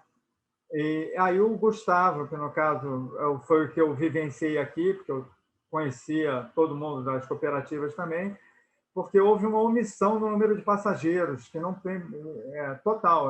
Tinha 24 mil passageiros, eles botaram 12 mil passageiros, né? Então, para a empresa de ônibus, fazer um roteiro na linha principal, botar as vans de uma maneira alimentadora, que não ia acontecer, porque eles não iam conseguir se bancar, né? Enfim, foi um processo que aconteceu. Bom, e essa é a história que vai sendo mostrada no roteiro, mas com a participação da sociedade diferente. Pode passar, por favor, Estela. Aí, o outro movimento é numa praça pública, onde tem uma feirinha, como tem aqui na cidade, né? E tem a filha da Lúcia conversando com o filho do prefeito, né? Que são jovens, que é um lugar onde tem muitos encontros, realmente, tem música ao vivo. Agora, na pandemia, vai começar de novo, finalmente, mas é um lugar que acontece muita coisa. Tinha um jornal produzido lá, inclusive, entendeu? Então, um assessor do prefeito chama esse arquiteto e fala: porra, você não entende nada de política e está se achando o herói salvador da pátria, cara. Você só quer aparecer e está atrapalhando os negócios aí. E o Gustavo fala: pô, não quero ser herói, eu não trabalho para o prefeito, eu trabalho para a cidade, eu quero melhorar esse lugar que a gente escolheu para viver, né? Beto, só uma coisa, são 30? Eu acho que não vai dar tempo. Dá uma reduzida no final. Eu te falei, Beto. Eu vou pulando. Pode passar. Eu vou falar só algumas coisas mais...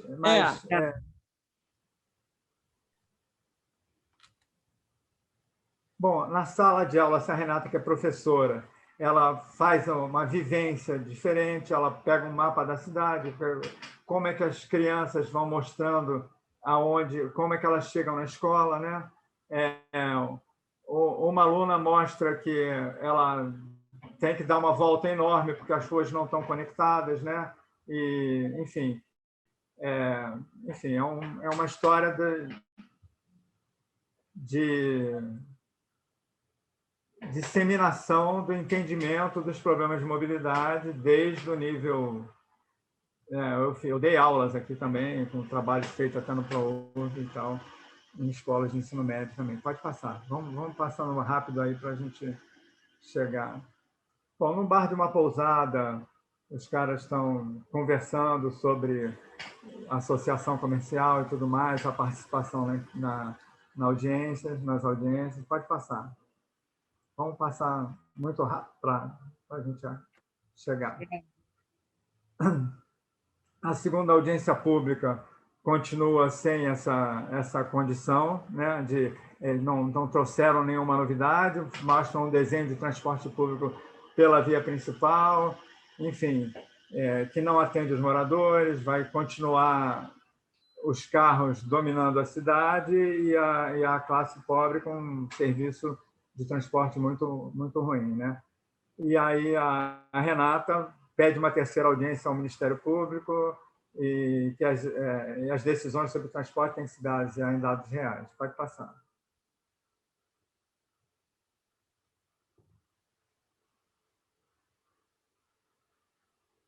Bom, aí uma coisa que eu vivenciei também, né, porque eu, dentro da Secretaria de Planejamento,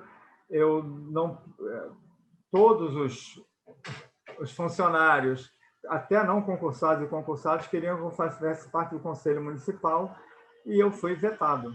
entendeu? E botaram uma pessoa que o cara ainda dizia assim, pô, você não precisa ir para o conselho, entendeu? Só que você que tem que representar. Então, é um processo político, realmente, como funciona aqui. Pode passar.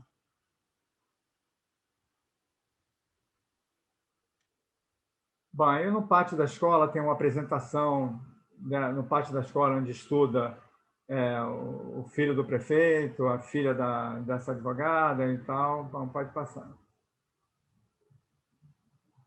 Aí tem uma conversa sobre esse assunto. Pode passar.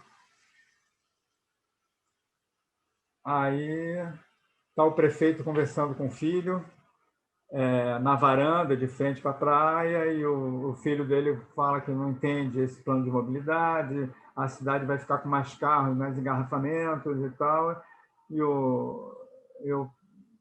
Enfim, ele fala dessa apresentação do arquiteto da prefeitura, e o prefeito fala, pô, esses arquitetos concursados falam qualquer coisa, nós contratamos ótimos profissionais e tal, e o filho dele sai irritado para a praia, pô, ali parece que a gente vive em planetas diferentes, enfim, ele está sem conexão nenhuma com o prefeito, né? É um jovem, pode passar.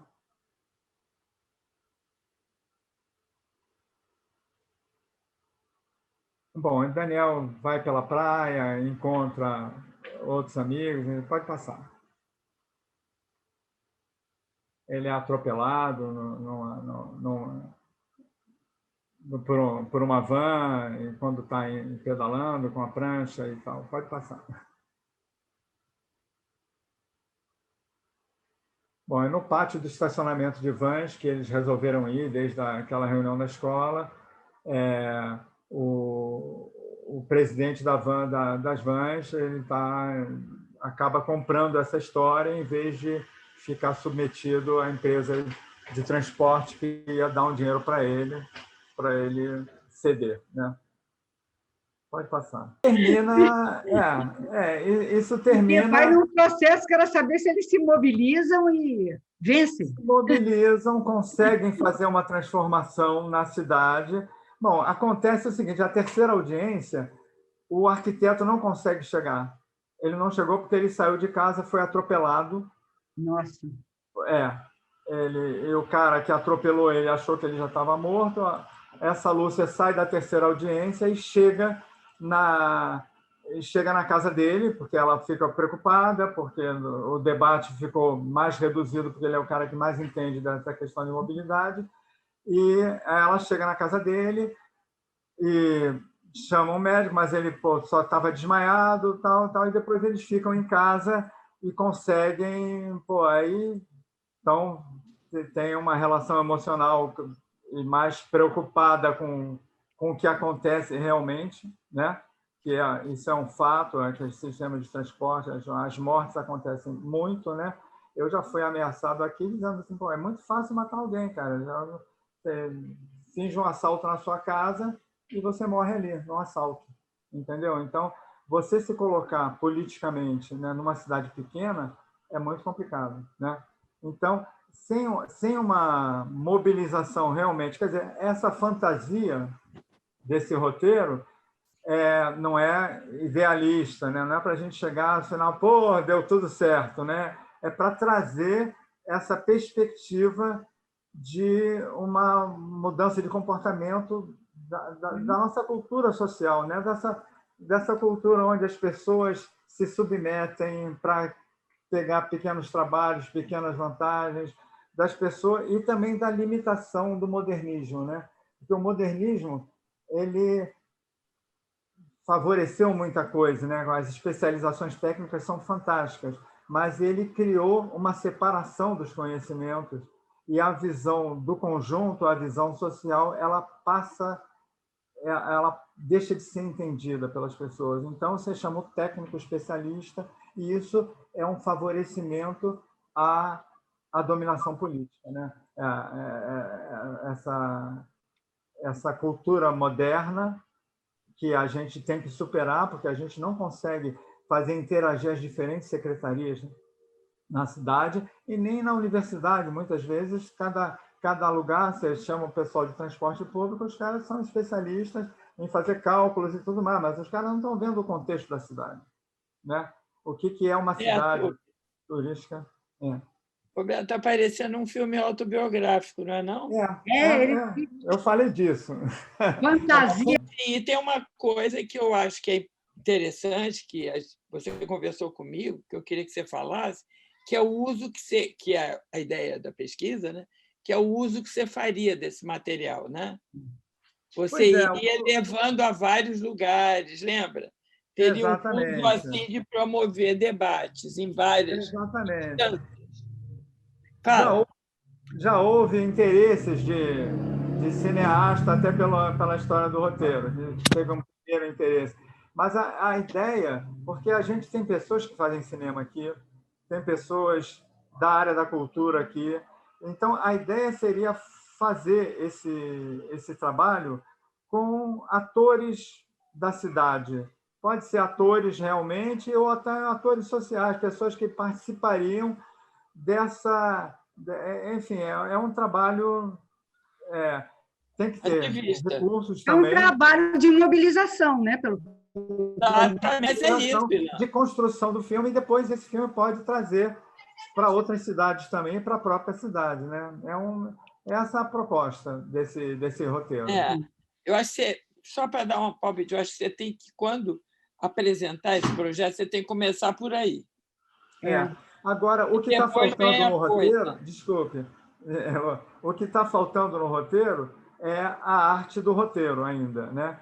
Porque são os personagens, as suas sensibilizações, as suas relações que vão gerar uma ficção que mexa uma identificação. Você menciona no seu resumo, que eu passei para as pessoas, inclusive, que você vai trabalhar com entrevistas também, né? Para poder dar esse lado de subjetividade e de atitude das pessoas, né? Uma escuta das pessoas para saber como é que elas falam. Você está falando uma autobiografia, mas como é que elas falam. Eu queria só fazer um comentário sobre essa questão, porque a gente estava falando de uma complementariedade antes, na pesquisa, que era uma complementariedade do coletivo cooperativo, né? Que trabalha, colaborativo, que cria, que produz. E você está falando de uma complementariedade do paternalismo, que é uma complementariedade, mas é uma complementariedade em que existe uma relação de dominação de um sobre o outro, ou seja, aquele que doa, né, aquele que dá o posto, aquele que dá o cargo, aquele que paga, de alguma forma, né, para que o outro se submeta, ele tem uma relação complementar, porque o outro aceita, o outro não é imbecil, aceita, porque ele vê vantagem nisso, e é a lógica do paternalismo, né, do favor. Né? Se você faz um favor para alguém, esse alguém te deve.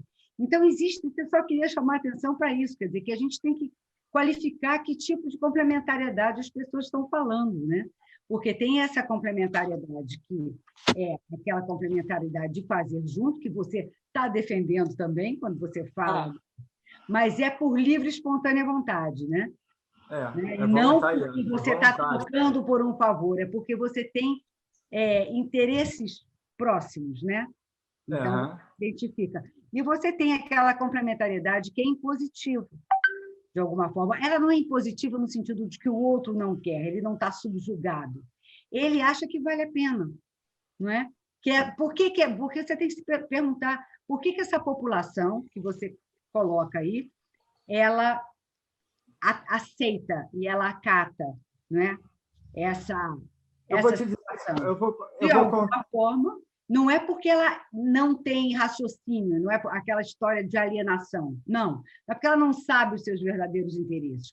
É porque ela define os seus interesses dessa maneira. Ela, de alguma forma, faz parte de uma sociedade, de uma cultura em que isso está muito arraigado. O meu aliado importante é aquele que está acima de mim.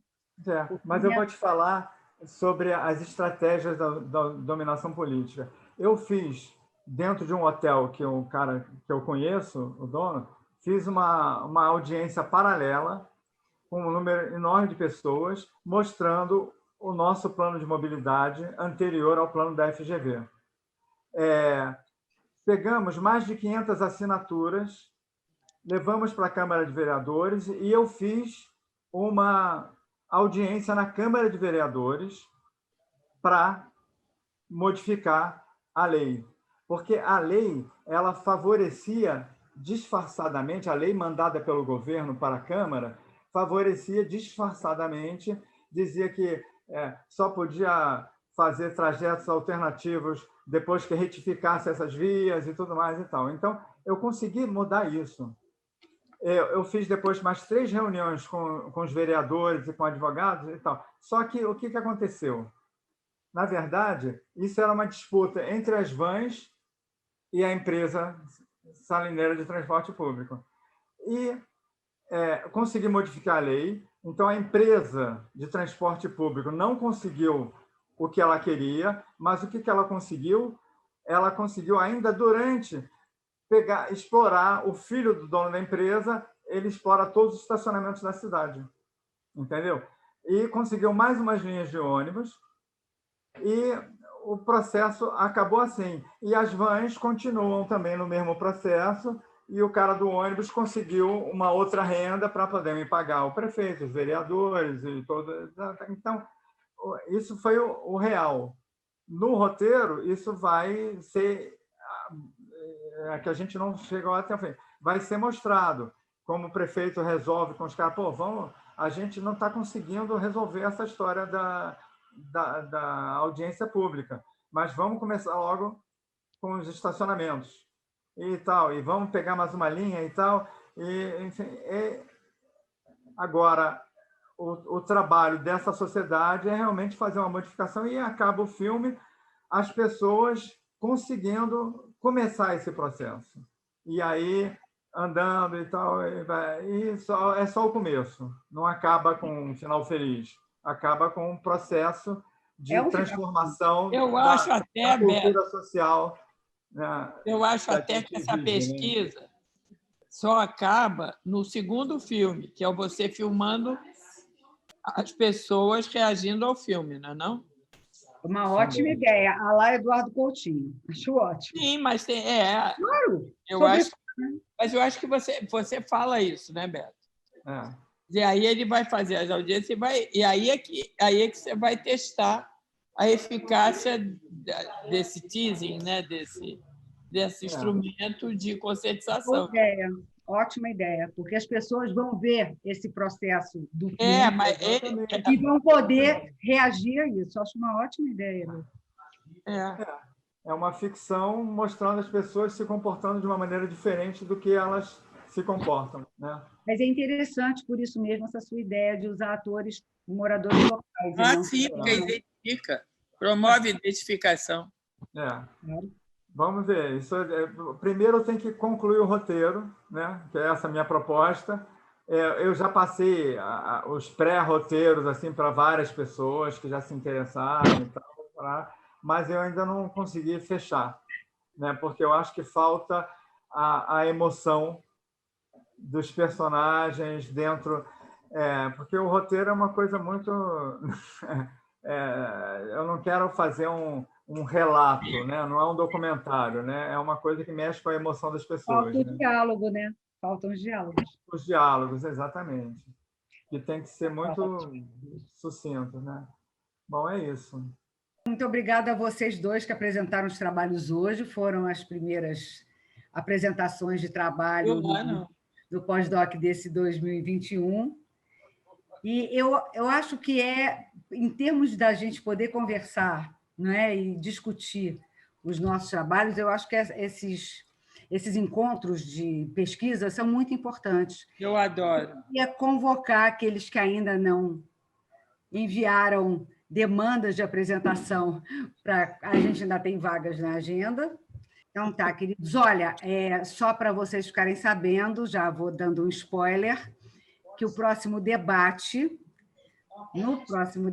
teremos Heloísa Buarque de Holanda, sempre em primeiro lugar, e Bia Leto. Vai ser bom. Vamos falar de arte, quer dizer, o título não é esse, claro, mas o assunto é arte e educação. Tá? De formas muito criativas.